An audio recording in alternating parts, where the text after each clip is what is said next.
Hello viewers, எல்லாம் நல்லா இருக்கீங்கன்னு நினைக்கிறேன். நான் எங்கே இருக்கேன்னு உங்களுக்கு தெரிஞ்சிருக்கு. பார்த்துக்கிட்டே இருங்க. இதை பற்றி நான் டீட்டெயிலாக உங்களுக்கு சொல்கிறேன். நம்மளில் எத்தனையோ ஒரு வயக்காடு அதுக்கு இந்த மாதிரி பார்ட்டி கட்டி பார்த்துருப்பீங்க. முதல்ல நான் உங்களுக்கு காட்டுறேன் உப்பளத்துக்கும் எப்படி பார்ட்டி கட்டியிருக்காங்க பாருங்களேன்.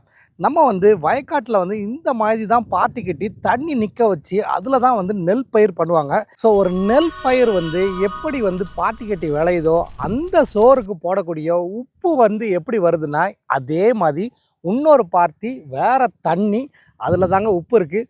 உப்பு இல்லாமல் சோறு ருசிக்காது. ஸோ வாங்க இன்றைக்கி நம்ம உப்பளத்தை பற்றி ஒரு சூப்பரான விளாக் நான் உங்களுக்கு காட்டுறேன். மறக்காமல் நம்ம சேனலையும் சப்ஸ்கிரைப் பண்ணியிருக்கேன். ஃபேஸ்புக் இன்ஸ்டா பேஜை கண்டிப்பாக ஃபாலோ பண்ணியிருக்கேன். வாங்க இன்றைக்கி உப்பளத்துக்குள்ளே போகலாம்.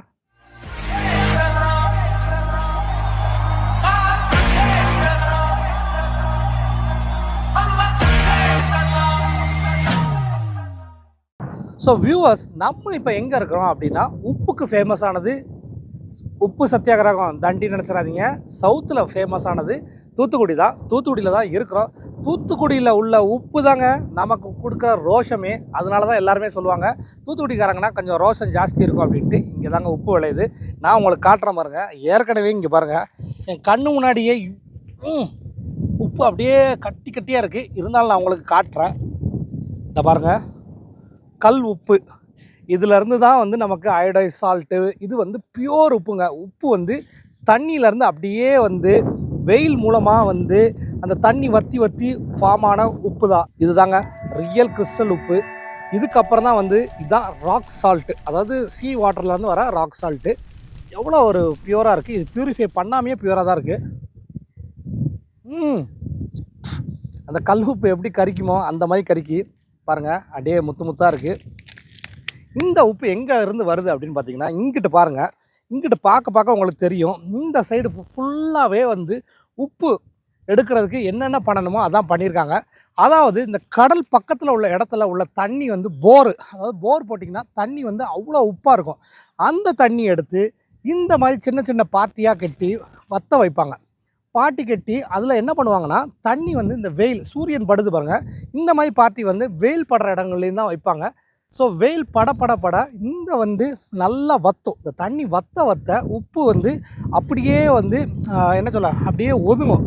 அதான் அப்பப்போ இந்த நடுவில் பாருங்கள் ஒரு சின்ன திண்டு மாதிரி இருக்குது பாருங்கள். அந்த திண்டுகளில் அப்படியே கரை சேர்த்து கொண்டு வருவாங்க. அதுலேருந்து தான் நமக்கு உப்பு கிடைக்கும். பார்த்திங்கன்னா நம்ம ஃப்ரெண்டு ராஜா அந்த உப்பு இதுக்குள்ளேயே போகிறாப்புல. அந்த பார்ட்டிக்குள்ளே எதுக்கு போகிறாங்க அப்படின்னா, இந்த பாருங்கள், இது ஒரு சாதாரண மரக்கட்டையில் ஒரு குச்சி. ராஜா நல்லா கொஞ்சம் தூக்கி காட்டுங்க ராஜா, கையில் எடுத்து காட்டுங்க. இதை வச்சு தான் அப்பப்போ அந்த தண்ணியிலேருந்து அப்படியே ஒதுக்கி வர்றதா அந்த உப்பு. ராஜா உங்கள் கால் கீழே ஃபுல்லாக உப்பு தானே இருக்குன்னா, உப்பாக இருக்குது பாருங்கள். இதை வச்சு தான் அவங்க ஒதுக்குறாங்க. வேறு ஒன்றுமே கிடையாதுங்க. தண்ணியை அப்படியே கெட்ட வைக்கிறாங்க. சூரிய வெளிச்சத்தில் அங்கே பாருங்கள் அப்படியே ஒதுக்கி போட்டதான். நான் இப்போ சூரியனுக்கு முன்னாடி இருக்கிறனால நமக்கு கொஞ்சம் இருட்டாக இருக்குது இந்த வீடியோ பாருங்கள். இது தாங்க உப்பு. அவர் தூக்கி போட்டதான் கல் உப்பு. இந்த மாதிரி எப்படி ஒரு விவசாயி இடம் வச்சுருந்து எவ்வளோ விவசாயம் நல்லா பண்ணால் ஒரு பணக்காரனாக இருப்பானோ, அந்த மாதிரி இந்த தூத்துக்குடியை சுற்றி உப்பில் உள்ளவங்கலாம் ஒரு பெரிய பணக்காரங்க தான். பாருங்கள், இது நம்ம ஒரு பர்டிகுலரான ஒருத்தவங்களோட ப்ராப்பர்ட்டியில் தான் பார்த்துக்கிட்டு இருக்கோம். எவ்வளோ ஒரு உப்பு விளையிறதுக்கு தண்ணி ஃபுல்லாக ஃபில் பண்ணியிருக்காங்க. ஹலோ தாத்தா. ஸோ தாத்தா உப்பளத்தில் வேலை பார்க்குற ஒரு தாத்தா கடைசி நேரத்தில் நம்மளை பார்த்தோம். தாத்தா உங்கள் பேர் என்ன தாத்தா? மகாலிங்கம். உங்களுக்கு உப்பு தொழில் தான் தொழிலா? தொழில் தான். கிட்டத்தட்ட எத்தனை வருஷமாக பண்ணுவீங்க? எனக்கு பேர் வயசு 75 ஆகிட்டு. 75? ஆமாம். நல்லா இருக்கீங்களா? 77 17 வயசுலேருந்து உப்பளத்தில் வேலை பார்க்குறேன். அப்போ உப்பளத்தோட நுணுக்கெல்லாம் தெரியும். ஆமாம். சரி, இப்போ அந்த தண்ணி கெட்ட வைக்காங்கல்ல, ஆமாம், எத்தனை நாள் நமக்கு உப்பு கரை ஒதுக்கலாம்? இது 8 நாள். 8 நாள் இந்த இருக்குல்ல இந்த தண்ணி, இது 8 நாள். இது இந்த தண்ணி போர் போட்டு தான் அடிக்கீங்களா? பூமியோட போர் தான். ஆனால் உப்பு இருக்கணும், உப்பு தண்ணியாக இருக்கணும். அந்த உப்பு தண்ணி இருக்கணும். அந்த தண்ணியில் சூரிய வெயிலுக்கு தான் அந்த தண்ணியெலாம் உப்பு இறங்கும். உப்பு இறங்கும்னா இந்த இருக்குல்ல, அது 15 நாள். ஓ, அது 15 நாள் ஆயிடுச்சு. 15 நாள். அதான் கொஞ்சம் தண்ணி திக்காக இருக்குன்னு. அது 15 நாள் கழிச்சு தான் வாரணும். அது கோடு போடணும். ரைஸ் மில்லில் நெல் கோடு போடுறாங்களா, அந்த மாதிரி கோடு போடுறது. சரி, இது இப்படி கைட்டி இலைக்கு வர்றது. ஓகே. ஆனால் இது ஃபஸ்ட்டு எடுக்கிறது கல் உப்பு. உப்பு கல் உப்பு இது இப்போ நீங்கள் ஒதுக்குற உப்பை வந்து நம்ம அப்படியே சமையலுக்கு யூஸ் பண்ணலாமா? சமையலுக்கு தான் போகுது அவ்வளோ. போகும். ஓ அப்படியே பண்டல் போட்டு அப்படியே போய் அப்படியே போயிடும். நல்ல வெள்ளையாகவே கிடச்சிரும். ஆமாம், அதான் தெளிவாக வெள்ளையாக கிடைக்கும். அப்போ இந்த அயோடைஸ்ட் உப்பு எப்படி இது பண்ணுறாங்க? அயோடின் வந்து உப்பு ஒரே உப்பு தான். ஆ அயோடின் மருந்து இவங்க கலக்குவாங்க. கலக்கு. இப்போ நாங்கள் இதில் 50 போடணும்னு வைங்களேன். இன்றைக்கி ஒரு 500 பண்டல் போடணும் அப்படின்னா அயோடின் மருந்து கொண்டாந்து அதில் பம்பில் வச்சு அடித்து அந்த உப்பில் கலக்குவாங்க. சரி. உப்பை ரேவி இது பண்ணுவாங்க. வேறு பாத்திகள் விடுறது கிடையாது. நீங்கள் வந்து பொதுவாக உங்களோட அனுபவத்தில் சொல்லுங்கள், மக்கள் வந்து எந்த உப்பை பயன்படுத்துறது உடலுக்கு ரொம்ப ஆரோக்கியம்? அயோடின் மருந்துலாம் சும்மா உடம்பு சீக்கு தான். அதெல்லாம் சீக்கு தான். சாதாரண உப்பு தான். சாதாரண உப்பு தான். இதை வார உப்பே அப்படியே வாங்கிட்டு போகலாம். ஆமாம், சாதாரண உப்பு தான் வாங்கிட்டு போகிறோம். சரி, ஓகே. இப்போ இந்த ஒரு சின்ன ஒரு சதுரத்தை எடுத்துக்கோங்களேன், ஒரு பார்ட்டி. இதுக்கு வந்து எத்தனை கிலோ உப்பு தெரியும் கடைசியா? இப்போதைக்கு இப்போ இருக்க மழை நேரங்கள்லாம் அந்த வருஷத்தில் வந்து எதுவுமே கணிப்பு சொல்ல முடியாது. இப்போதைக்கு வந்தீங்கன்னா ஒரு 50 கிலோ ஒரு பார்ட்டிக்கு. ஒரு பார்ட்டி 50 கிலோ. சரி, ஓகே. மழை வந்துட்டுனா இந்த வருஷம் எல்லாம் ஓஞ்சிச்சுன்னா போன வருஷம் வர சரியான டிசம்பர்லாம் எல்லா இடம் இங்கே இதெல்லாம் முங்கிரும். உப்பு இப்போ இங்கே இல்லாமலே வேதாயத்துலேருந்து வாங்கிட்டு வராங்க. இங்கே உப்பு கிடையாது. அன்றைக்கி முந்தா நாள் வாரி வச்சுருக்கோம். காலையில் 10 மணிக்கு நாங்கள் வாரி இருக்கோம். சாயங்காலம் 4 மணிக்கு அள்ளி போட்டு பண்டல் போட்டாச்சு. சரி. அந்த அளவுக்கு உப்பு தட்டுப்பாடு ஆகிட்டு. சரி, இப்போ நம்ம தூத்துக்குடியில் இந்த மாதிரி நிறைய இடங்கள் இருக்குது. இந்த உப்புகள் எந்த ஊருக்குலாம் மேக்ஸிமம் போகுது? எங்கெல்லாம் போகுது? எல்லாம் வெளிநாட்டுக்கு போகுது. எல்லாம் வடநாடு தான். வடநாடு இந்தியா ஃபுல்லாகவே போயிருது. எல்லாம் ஆமாம், கப்பல் ஏற்றி தூத்துக்குடி உப்புக்கு அவ்வளோ டிமாண்ட் இருக்குது. எல்லா நாட்டுக்கும் இங்கே தான் போகுது. எல்லா நாட்டுக்கும் இங்கே தான் போகுது. சரி தாத்தா, உங்களுக்கு வீடு எங்கே இருக்குது தூத்துக்குடியில்? இருக்குல்ல, இங்கே தான், பக்கத்தில் தான். பக்கத்து ஊர் தான். சரி, இது வந்து இந்த மாதிரி குடிசைகள் போடுறது வந்து உப்பு கிடங்கு உள்ளே போடுறது.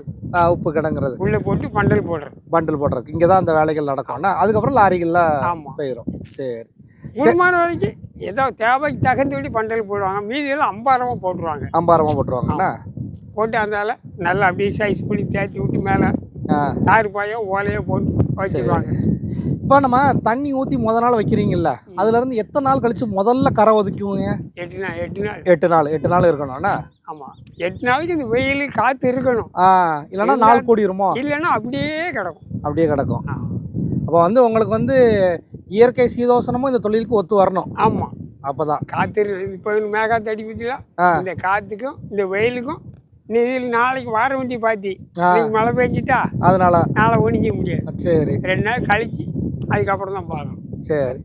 சரி தாத்தா, சூப்பராக எக்ஸ்பிளைன் பண்ணீங்க, ரொம்ப நன்றி. எனக்கு இந்த சைடு வேறு மாதிரி நாட்களில் உள்ள உப்பு, இந்த சைடு வேறு மாதிரி நாட்களில் உள்ள உப்பு சேர்ந்துருக்கு. ஒன்று வந்து 8 நாள் தண்ணி தேங்கியிருக்கிற பார்ட்டி, இன்னொன்று வந்து 15 நாள். 8 நாளுக்கும் 15 நாளைக்கும் இப்போ நான் காட்டுறேன், நீங்களும் பாருங்கள். இது வந்து ஒரு 8 நாளில் சேர்ந்த உப்பு, அதாவது மண்ணும் உப்பும் சேர்ந்தாப்புல வந்து கிடக்குது. இது வந்து இன்னும் தெளிவு கொடுக்கறது 15 நாளில். 15 நாள் பக்கம் போனோன்னே எவ்வளோ வெள்ளைன்னு இருக்கு பாருங்களேன் உப்பு.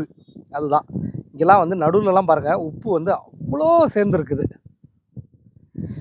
நீங்கள் பார்த்துக்கிட்டு இருக்கிறது இப்போ எப்படின்னா, இந்த இடத்துல வந்து தண்ணி தேக்கி கிட்டத்தட்ட 15 நாள் ஆச்சு. இந்த தண்ணியிலே பாருங்களேன் அப்படியே வந்து வெள்ளையாக பதிஞ்சிருச்சு.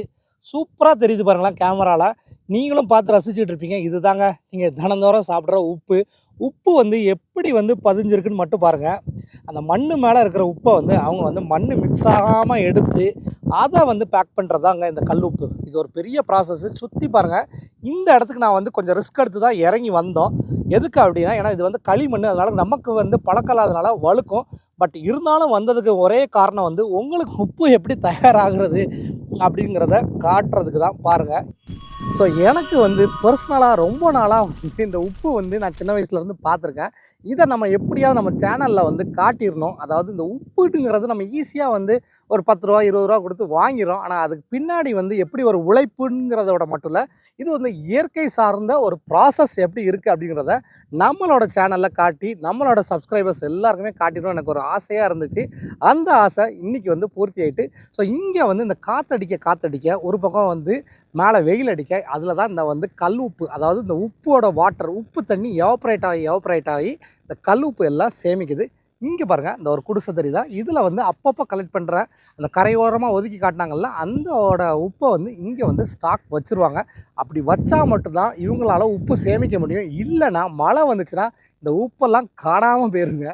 நீங்கள் நல்லா பாருங்கள், இந்த உப்பு வந்து வச்சுருக்காங்களா இந்த பார்ட்டி அதை சுற்றி வந்து கண்டிப்பாக இந்த மாதிரி ஓலை குடிசைகள் இருக்கும். அதுக்குள்ளே கண்டிப்பாக அந்த உப்பை தான் வந்து சேமித்து வச்சுருப்பாங்க. இதுக்கு வந்து உப்பு கிடங்கு, அதாவது உப்பு குடோன், அதுலேருந்து தான் வந்து ஃபஸ்ட்டு ப்ராசஸ். இந்த சேமிக்கிற உப்பு வந்து ஃபஸ்ட்டு அங்கே தாங்க போகும். இங்கே பார்த்தீங்கன்னு வச்சுக்கோங்களேன், இந்த உப்பு எல்லாமே ஆல்ரெடி கொஞ்சம் நல்லாவே வந்து சேமித்து பாக்கெட் போட்டிருக்காங்க. இதோட பிராண்ட் கூட நம்ம பார்க்க முடியுது. ஸ்ரீராம் கிறிஸ்டல் உப்பு. கிறிஸ்டல் உப்பு அப்படின்னாலே என்றைக்குமே வந்து உப்பில் 2 வகை, கிறிஸ்டல் உப்பு, அயடைஸ்ட் உப்பு. கிறிஸ்டல் உப்புன்னு சொல்லலாம், இதை வந்து ராக் சால்ட்டுன்னு சொல்லலாம். பாருங்கள் எவ்வளோ அழகாக பேக் பண்ணியிருக்காங்கன்ட்டு. இந்த மாதிரி உப்பு வந்து இந்தியாவில் பூரா எல்லா ஊருக்குமே தூத்துக்குடியிலேருந்து போகுங்க. ஜென்ரலாக என்றைக்குமே வந்து தரமான உப்பு, அதாவது நம்ம உடல் நலத்துக்கு ரொம்ப ரொம்ப யூஸ்ஃபுல்லான ஒரு உப்பு அப்படின்னு பார்த்தீங்கன்னா கல் உப்பு தான். கல் உப்புங்கிறது தான் ராக் சால்ட்டு. அதுதான் வந்து பெஸ்ட்டு உப்புங்க. அயடைஸ்ட் ஆகி அது வந்து இந்த கிறிஸ்டலை பிரேக் பண்ணி அதுக்கப்புறம் வந்து பவுடராக வர்றது ஈஸியாக நம்ம வந்து குக் பண்ணுறதுல கரையும், நான் ஒத்துக்கிறேன். பட் ஆனால் வந்து மேக்ஸிமம் வந்து நீங்கள் எல்லாருமே வந்து ராக் சால்ட் யூஸ் பண்ணுங்கள். எனக்கு வந்து இந்த ராக் சால்ட்டை யூஸ் பண்ணுறத வலியுறுத்தணும் அப்படிங்கிறக்காண்டி இந்த விளாக் பண்ணணுன்னு ரொம்ப நாள் ஆசை. பட் இன்றைக்கி நான் தூத்துக்குடியில் இருந்தனால தூத்துக்குடி தான் இந்த உப்புக்கு சவுத்தில் ரொம்ப ஃபேமஸ்ஸு. அதை வந்து அழகாக வந்து நான் உங்களுக்கு காட்ட முடிஞ்சிச்சு. ஒரு சின்ன சத்தங்கட்டம் இருந்துச்சு, அதான் பார்த்தா நீங்கள் என்னடா பதறிட வேண்டாம். அது வந்து காற்றுல வந்து பதுக்கி வச்ச உப்புக்கு வந்து போட்டிருக்க அந்த தகர ஷீட்டு வந்து ஆடிச்சு, வேறு ஒன்றும் இல்லை.